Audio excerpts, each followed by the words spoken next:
You have the world as we know it. You have Africa as a continent.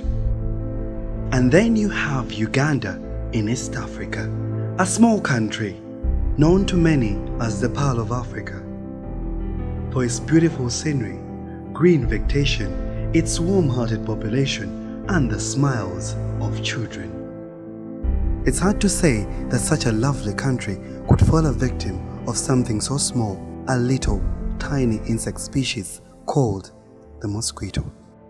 Malaria in Uganda over the years has claimed the lives of many, thus leading to the creation of programs such as our very own PRISM project. With the study and malaria research statistics, it's clear that there was need for a project such as PRISM to come up. On behalf of the organizing committee and on my own behalf, I wish to welcome you all to Uganda, the Pearl of Africa, and to also welcome you to the 6th ISEMA meeting, which is being hosted by the East Africa ISEMA, also called PRISM. My name is Grant Dorsey. I'm a professor of medicine and infectious diseases at the University of California, San Francisco, and the program director of the PRISM project. Malaria is still a huge problem in Uganda. We've recorded some of the highest transmission intensities in the world.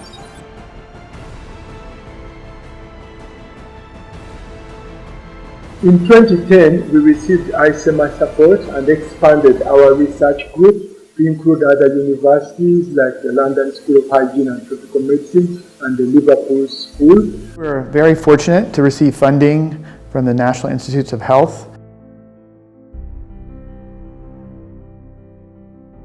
Malaria in Uganda is highly endemic. It affects over 95% of the countries, and the transmission intensity is extremely high. There are also sites that have relatively low transmission. So this incredible diversity provides a really ideal environment for studying many aspects of the epidemiology of malaria. We also have excellent capacity here in terms of personnel. We have many Ugandan scientists who have been working with us together for many years. This program really benefited from that existing capacity and also the infrastructure that we had through relationships with clinics around the country and a lot of support from policymakers, people at the Ministry of Health and National Malaria Control Program. The overall objective of the PRISM project is to improve our understanding of the epidemiology of malaria, effectiveness of various control interventions, and help guide future studies to help reduce the burden of malaria in Uganda. We established 3 sites representing low, medium, and high malaria transmission intensity regions. We have one site in a peri-urban area with relatively low transmission intensity called Walakuba. We have another site in the western part of the country called Chihihi, which is very rural and has moderate transmission intensity. And the third site is in the eastern part of the country in an area called Nagangera, where transmission intensity is extremely high. Our comprehensive approach to surveillance brings together expertise from multiple disciplines to collect data across multiple levels, reflecting the complex nature of interactions between the mosquito vector, the malaria parasite, and the... We also are interested in assessing the impact of population-level control interventions and helping us understand the optimal tools for doing comprehensive surveillance. We place a strong emphasis on local training and capacity building, transfer of technology, and building strong relationships between researchers and policymakers. Well, now that we know what PRISM is all about, it's clear that there's a lot involved, and one cannot miss an observation, a limitation, or a challenge while embarking on such a scientific journey. The project faces a few bottlenecks, as the doctors further explain.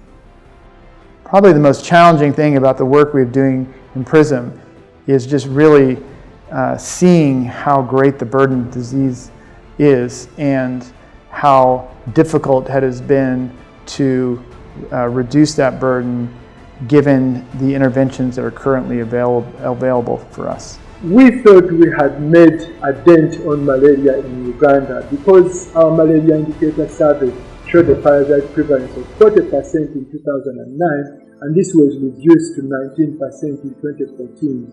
However, the recent upsurges of malaria in northern Uganda have been disappointing.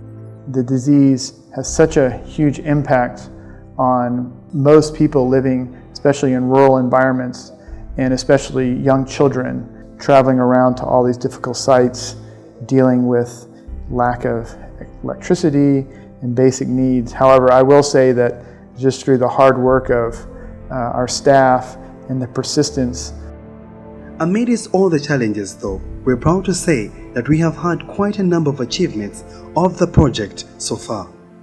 Our biggest achievement has been to be able to establish this very complex, comprehensive surveillance networks at different sites around the country. We have measured the impact of malaria control interventions. We now have a better understanding of the epidemiology and transmission of malaria in Uganda. We've observed excellent outcomes and remarkably low risk of severe malaria when providing prompt and effective therapy with ACTs, and we've seen no evidence for the emergence of a policeman resistance. And also, we've been able to measure the impact of existing control interventions and get a much better understanding of what's working, what's not working, and not only what's not working, but also why it may not be working, and to give us some ideas about things we could do differently in the future, which may help improve the situation. As we look into the future, there is need for better understanding of the factors that affect transmission, infection, and disease in the context of different transmission intensities and the population level control intervention. Once again, I wish to warmly welcome you to this conference and hope that you will enjoy this meeting and your short stay in Uganda.